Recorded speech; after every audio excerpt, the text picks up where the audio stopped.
the basic technique could not be more simple. It's you, Floris, sitting on this earth, breathing. The objective is to notice how and who you are right now, from moment to moment. Hey, what's up guys? I'm excited to share a new episode of the Extramilest Show. My name is Floris Gierman, and today I'm talking with my friend Susan Piver.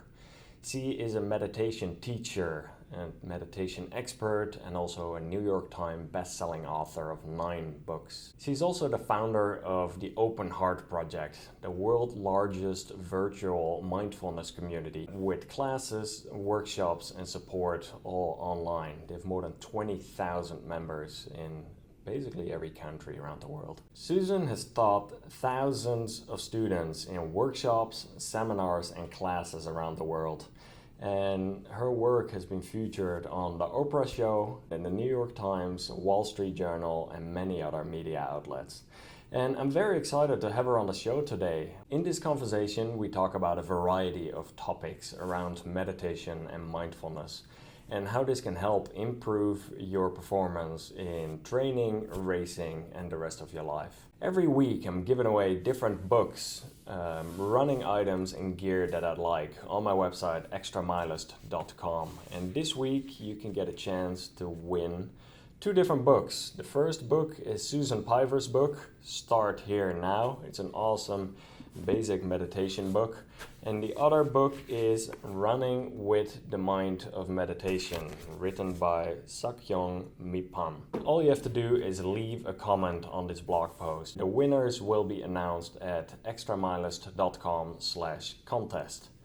Without further ado, I hope you enjoy my conversation with Susan Piver. Out in the mountains today. Exactly. Definitely. How about you? Where are you hanging out right now? This is at your home?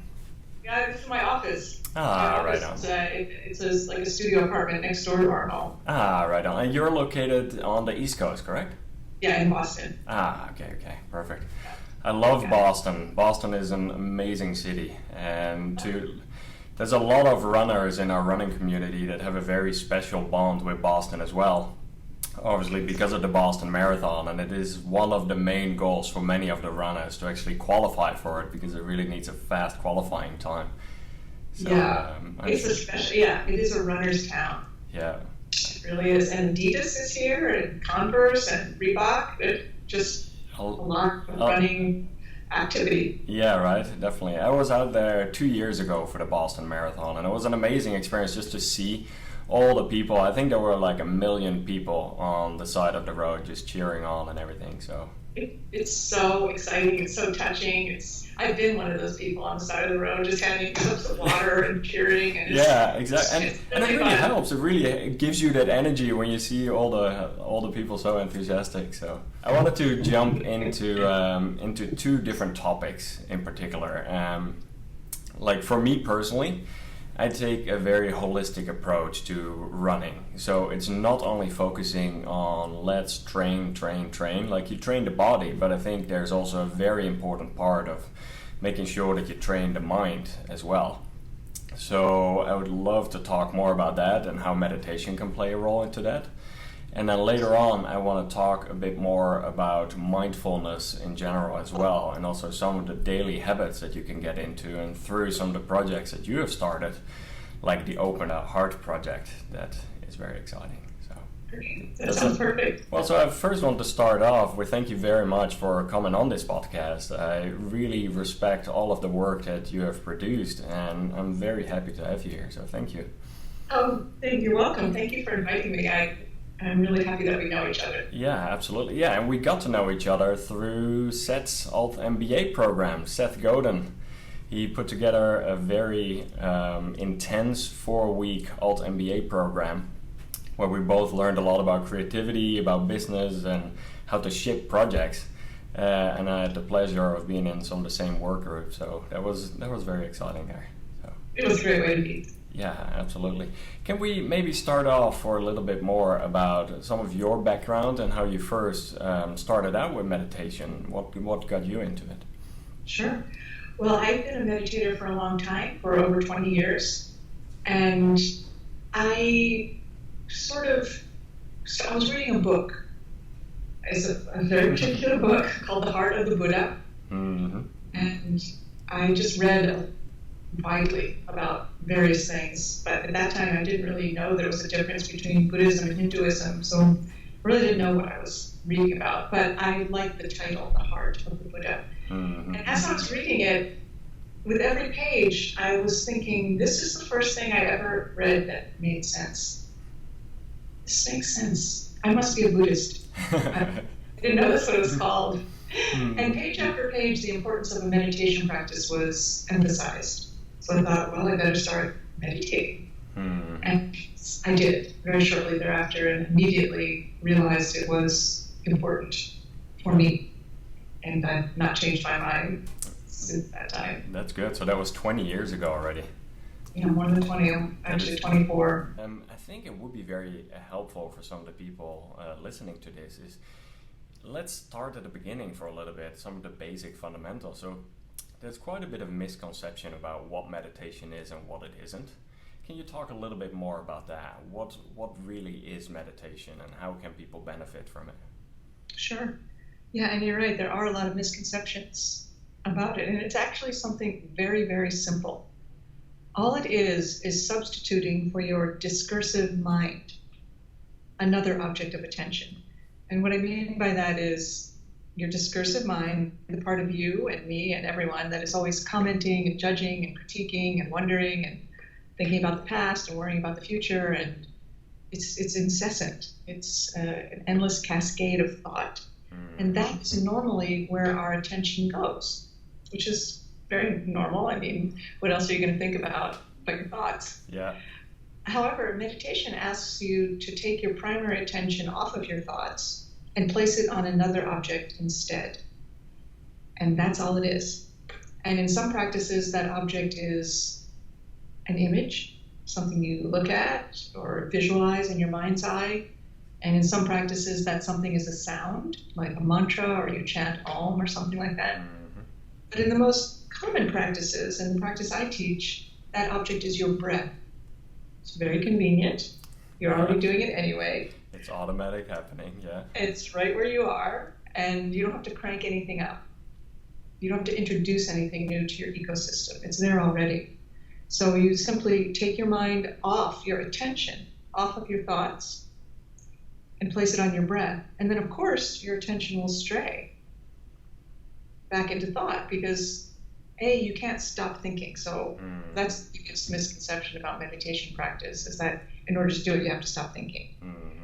That is like saying, please look out through your eyeballs, but try not to see anything. Yeah. It's very not useful at best. So your attention strays to thoughts, blah, blah, blah, whatever's going on, and then you notice that. That's a wonderful moment. It's a moment of wakefulness. You let go gently, and you bring your attention back to the breath. That's it. That's it.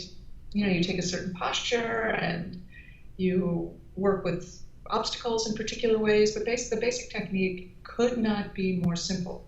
It's you, Floris, sitting on this earth, breathing.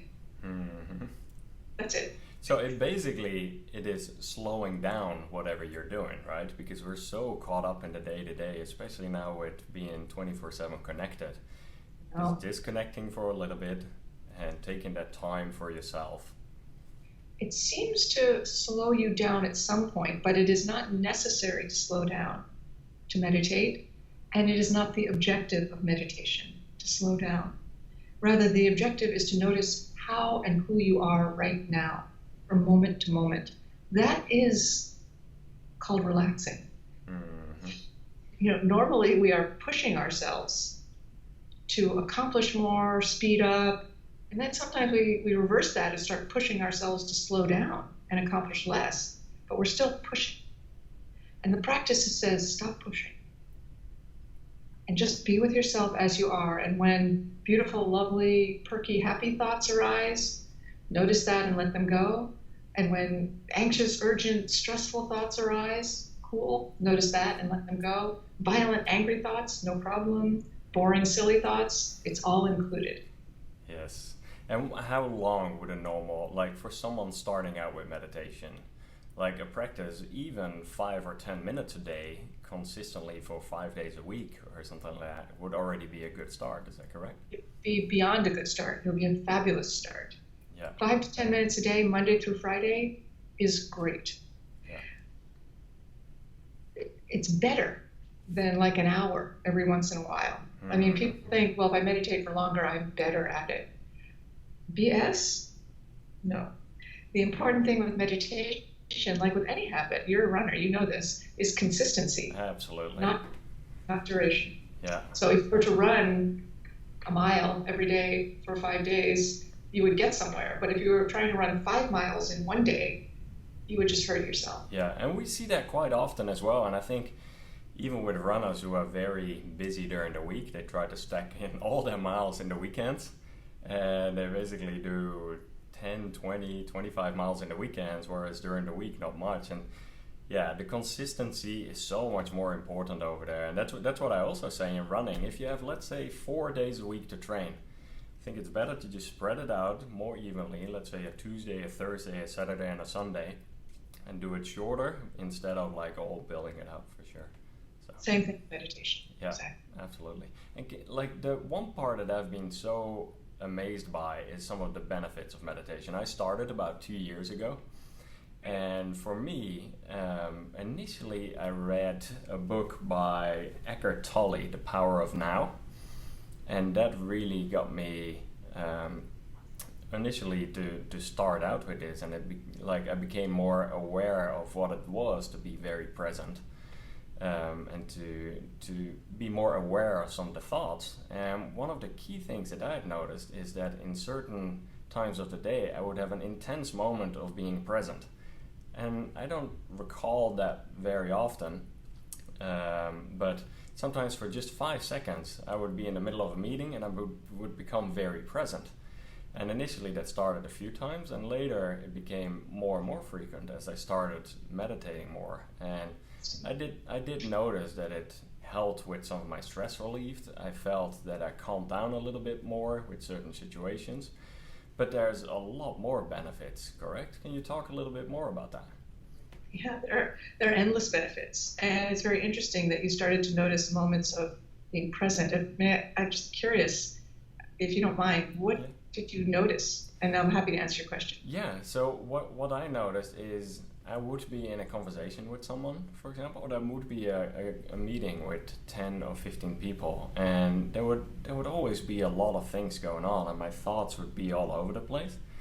Whereas now sometimes if I would be more aware of what was happening in the room, as if I was more actively present. And I even noticed that with my children sometimes. I would be playing with my kids, and all of a sudden I could truly look my daughter in the eye and be really there, instead of being half checked out or being half with your mind at work still, but truly being present. And I did start noticing that like a few weeks or months after I started meditating a bit more frequently.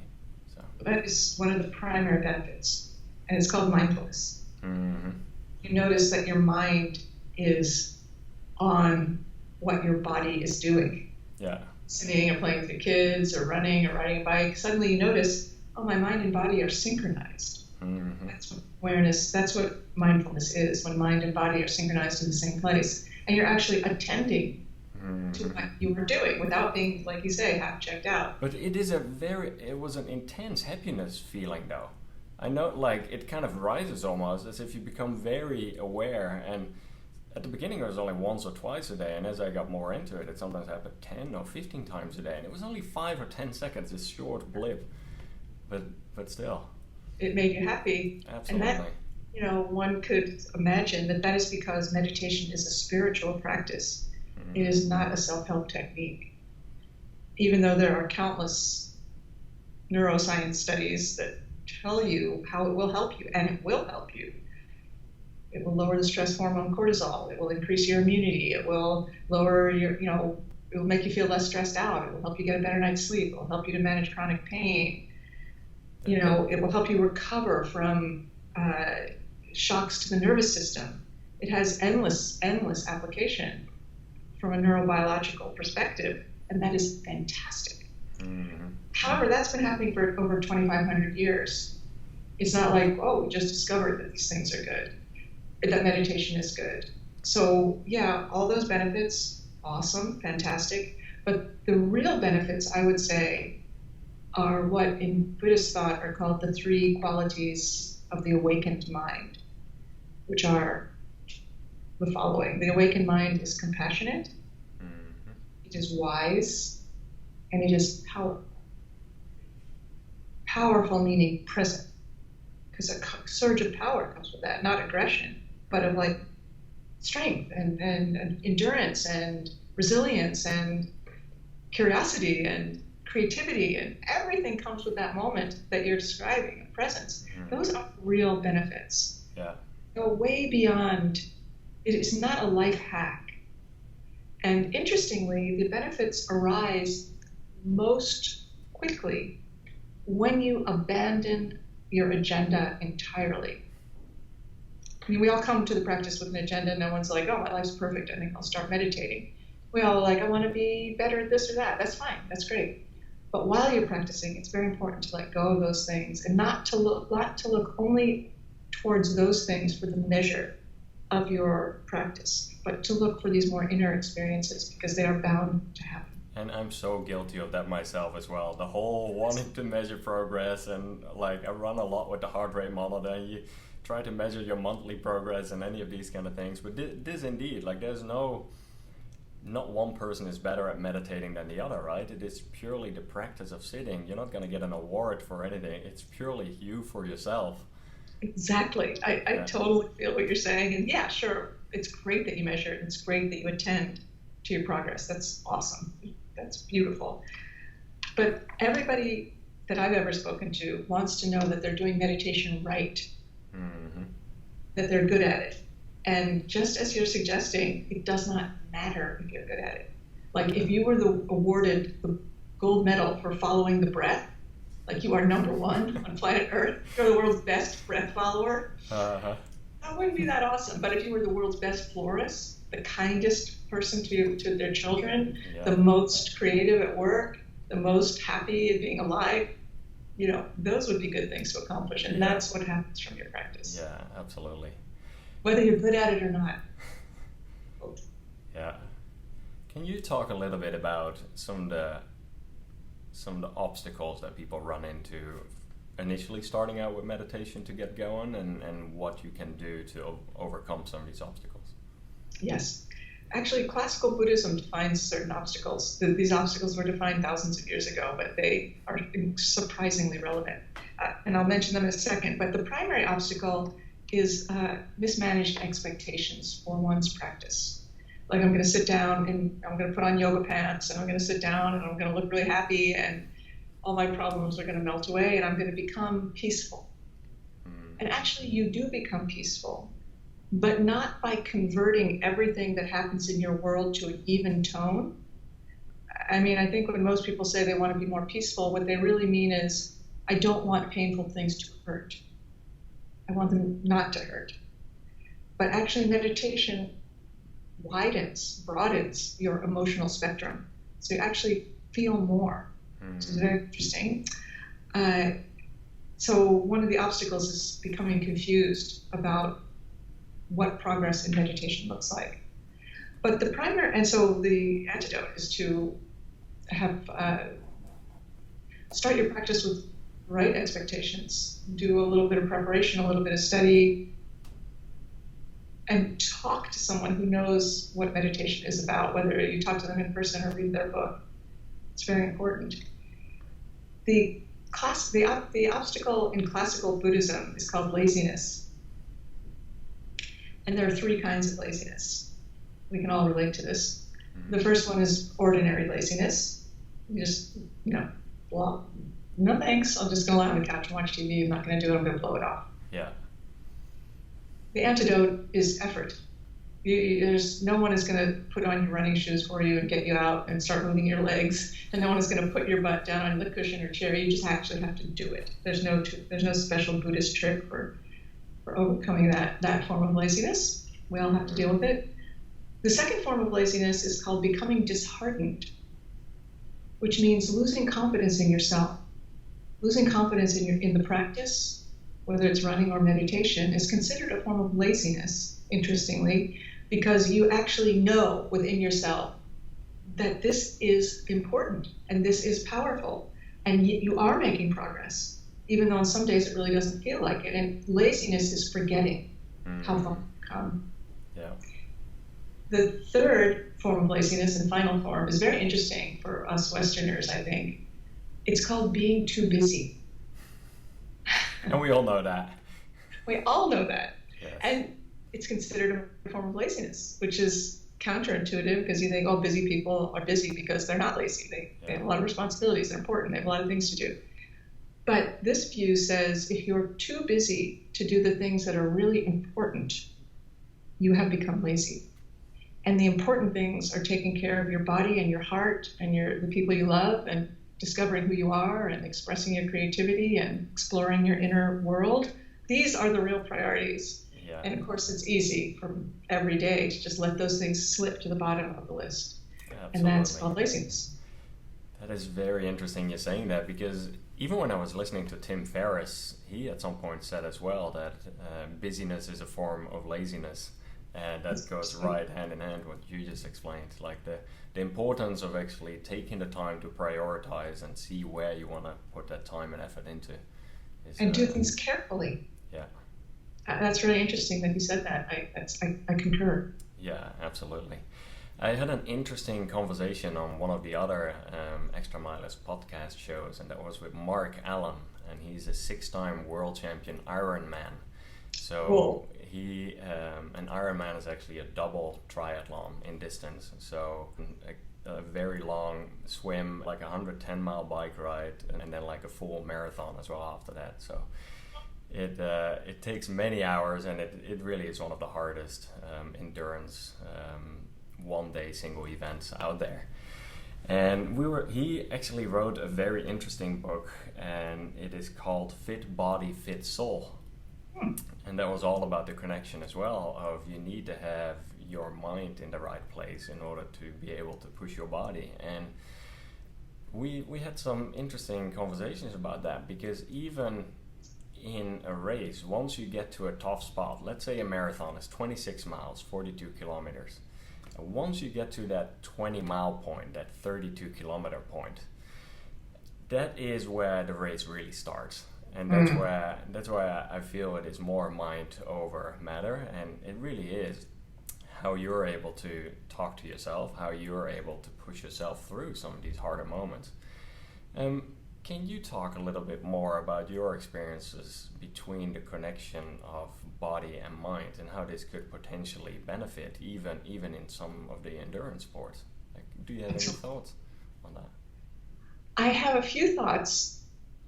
But my main thoughts come from my own teacher. I'm a Buddhist in a very traditional way. I practice in a Tibetan lineage. And my teacher is named Sakyong Mipam Rinpoche, and he's a marathoner. Oh, wow. I didn't know that. Yeah. Yes, he's a marathoner. And he started running, I think he's like 52 or 53 now. He started running when he was about 40. Oh, wow. And he competed in the Boston Marathon twice. Oh, nice. Within a few years of beginning a running practice. That is very good. He's also an accomplished at dressage, horseback riding, and an excellent golfer. And he picked all of these things up in his 40s, except horseback riding he did since a child. Anyway, he wrote a book that I would really like to recommend. It's called Running with the Mind Meditation. Oh, wow. Yeah, absolutely. That is the book that can answer this question. It's amazing. It's really good. And I talked to him after he completed his first marathon, because I live in Boston. Mm-hmm. And he said at about the 20-mile mark, just as you say, he realized that he was sort of visualizing in his mind what was happening to his joints, and he was feeling the pain of various things, as anyone would feel. I've never run that long, but I'm sure there's pains. But he immediately began working with his mind and placed his mind on what to him were images that he used in meditation. And he completed his first marathon at a very good time, very competitive time. So whether the pain is physical or emotional, the ability to remain with your experience seems to be of the greatest importance. When we start fighting with it, like, oh, I'm not in pain, or I'm in pain, but let me ignore that. Let me just think about something else. well, it just comes back to hit you again. Mm-hmm. So there's some way of, there's two ways to relax with things that are uncomfortable. One is to get away from them. That's not very practical, especially if you're mile 20 of a 26-mile race. You still got 6 miles to go. Yeah. Exactly. So the other way to relax is to relax with. Not get away, but relax with what is happening. So you can relax with what you're feeling in your joints. You can relax with what you're feeling in your hearts if the pain is emotional, and you can just allow it. Like, okay, you're in the party too. Okay, we're doing this together. Knee pain and lungs and all my muscles. Here we go. We're doing it. I'm a yoga practitioner. I have been for a couple decades at this point, and I know that, for my whole life, there are poses that are easy for me and poses that are hard for me. But when I get into a pose that is difficult, the best thing for me to do is not to try to push further, because that I will hurt myself, but to relax with the pain, relax with the tension. And once I do that, it gives a little bit. And then I relax with that. And then it gives a little bit more on good days. So there's some quality of turning toward your experience head on that you learn from a meditation practice that has incalculable positive benefits in a physical practice. It is so interesting you're saying that, because I have experienced it myself, even running in some of these harder marathons where I was trying to go for a faster time, and towards the end I noticed my body started tensing up. My shoulders would get my fist would get clenched, and I would really get to work. And at some point, when you tell yourself, all right, it's all going to be okay, just relax, and although you're still putting in hard work, you actually release, and it seems as if the effort becomes more comfortable again. And even funniest thing, in Boston I've experienced, at some point I was going for a personal record there, and I noticed my expressions in my face became more like grumpy and everything. And once I told myself, like, all right, just relax, try to smile or slap a high five to a stranger, and all of a sudden you get this boost of energy again. And it is really that connection of being more aware of your body. Exactly. And being able to work with your attention, because you described that so well. You noticed this grumpy face or whatever it was. Yeah. That's the key, is to notice it. Yeah, being because aware. Otherwise it just reads in your inner experience as some kind of discomfort. But when you can point out, oh, it's my face or it's my shoulders, then you have a choice. Yeah. You don't have any choice pre-awareness. No choice. This is riding you. You're not riding it. But once you take it in with your awareness, you have options. So, it doesn't help to push it away first. First, it helps to feel, what does it feel like to have tense shoulders? What does it feel like to have a grumpy face? And then let go. Yeah. And then shift your attention around from your body to the people around you, to what's going on behind you. Well, don't do that, you might fall down. But you know what I mean? To be able to place your attention where you would like it to go, that is mindfulness. Yes. What are some other ways to become more mindful while running? Like, I prefer not to really run with music that much. And that is one of the ways that I can focus on my breath, just like what you're talking about in meditation. You actually put your mind on your breath, and that is what you focus on. Like, is there any other ways, or are there any other ways to become more mindful while running? Mm-hmm. And again, running with the mind of meditation is like a 150-page answer to that question. Absolutely. But it's a great book. I've read it several times, so I can tell you. And also from my own experience as a very slow, bad runner for many years, like 2 miles or something. Oh, that's so good. I just to run around the reservoir and then go do some yoga. That's good for me.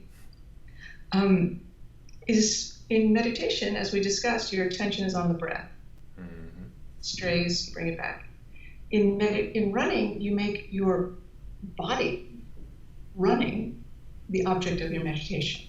So you place your attention on your body, what it feels like when your feet hit the ground, what it feels like when the air is on your skin, just some aspect of what you're doing. I totally agree with you that listening to music, well, sometimes it's like, I got to do it because I just want to get this done and it'll make it easier. But when you take the running itself as your meditation, it creates a more interesting I would say, sustained connection to the practice of running. Whereas if you have to distract yourself from what you're doing while you're doing it, that's kind of stressful. But if you can make your experience running your meditation, then it becomes kind of joyful. Yes. And it has more than physical benefits. It has spiritual benefits. Yes, absolutely. Well, and that's the most awesome part. Sometimes even a 20-minute or 30-minute run will already, like, you go out after a long day work and you end up going for a 20 or 30-minute run, and you notice your cortisol stress hormones are already lowering and your happiness levels just increase significantly. And that's that whole connection between body and mind once again. Absolutely.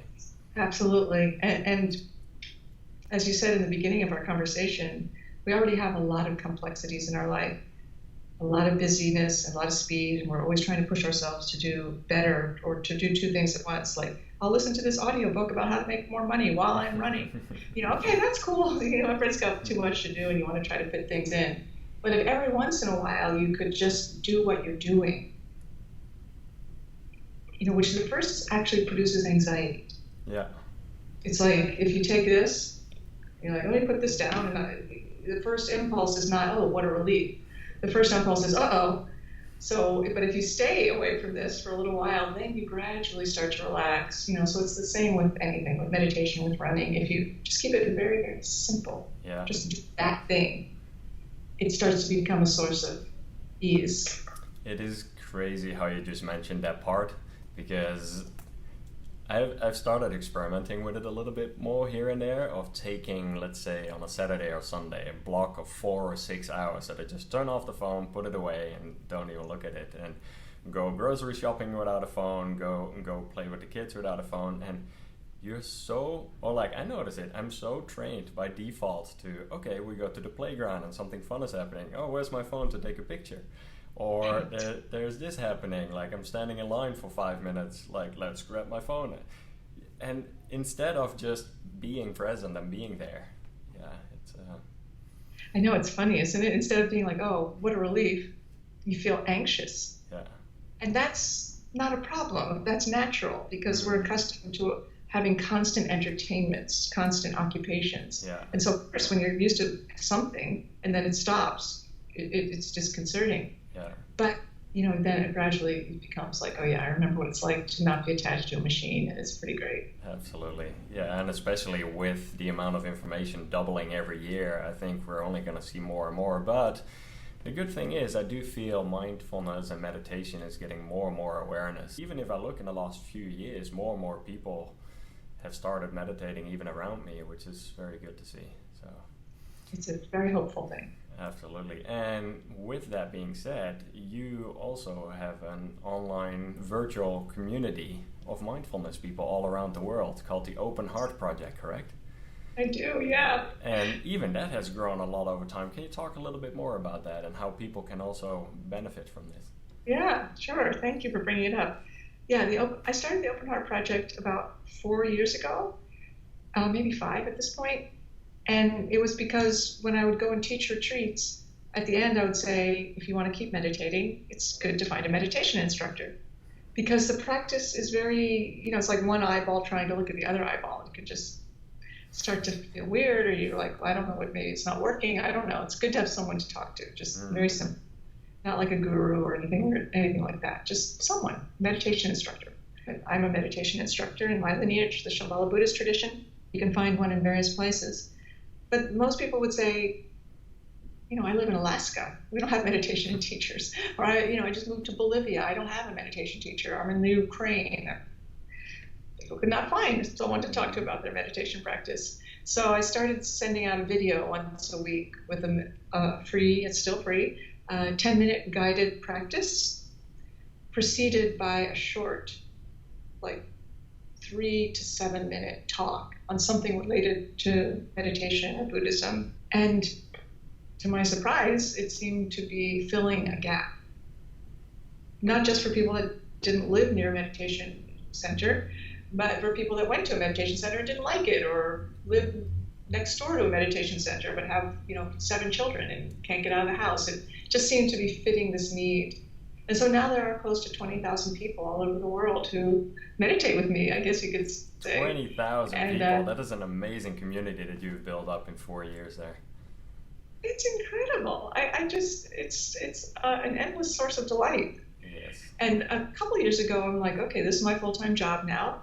I had to figure out a way to monetize it. Yes. So I offer online classes, and there's various things that people do where I can interact with them more and help them go deeper in their practice. And because I've seen many of the different videos that you have put out there on the newsletters. I'm one of your subscribers there, and I'm yay, thank you. Like it's it's always nice to see the different videos coming through.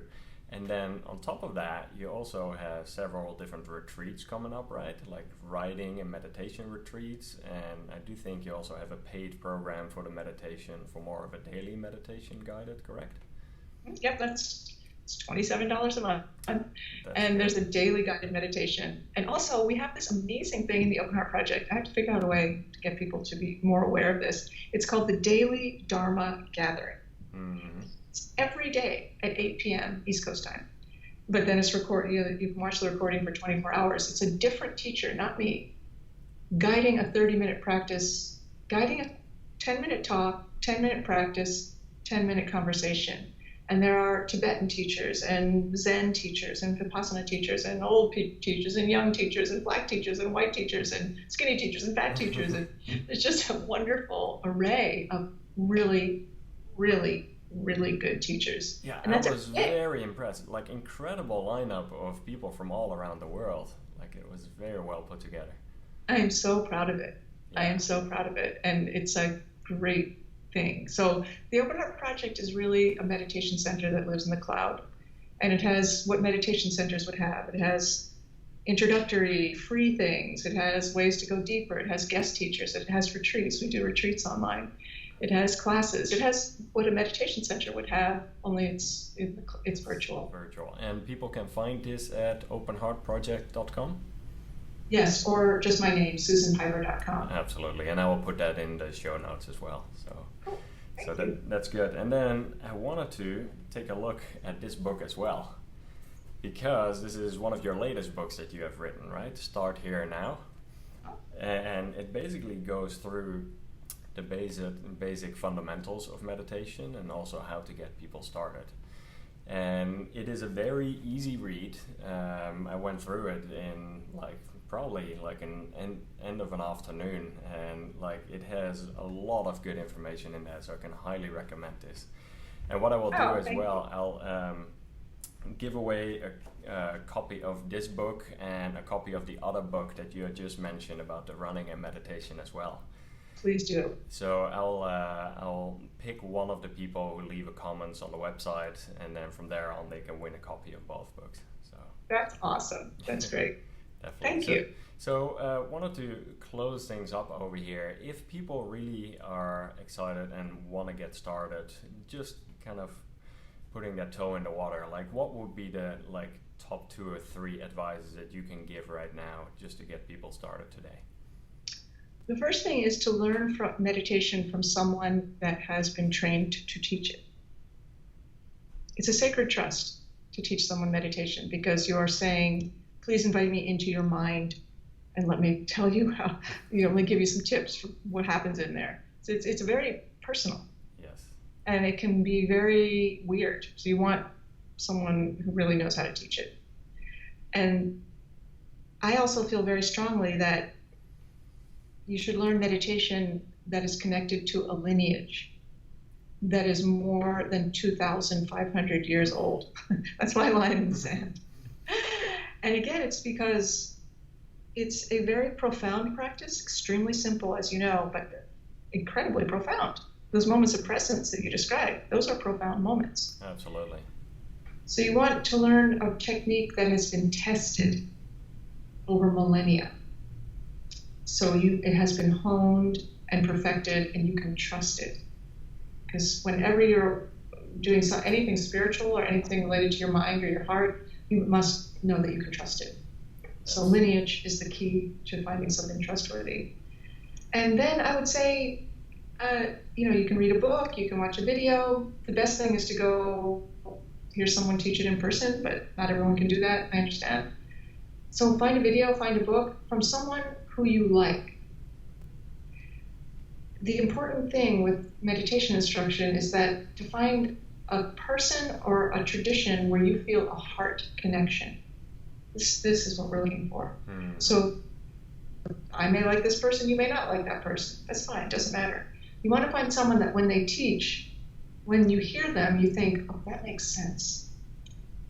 That makes sense. I like that. I like them. I would like more of that.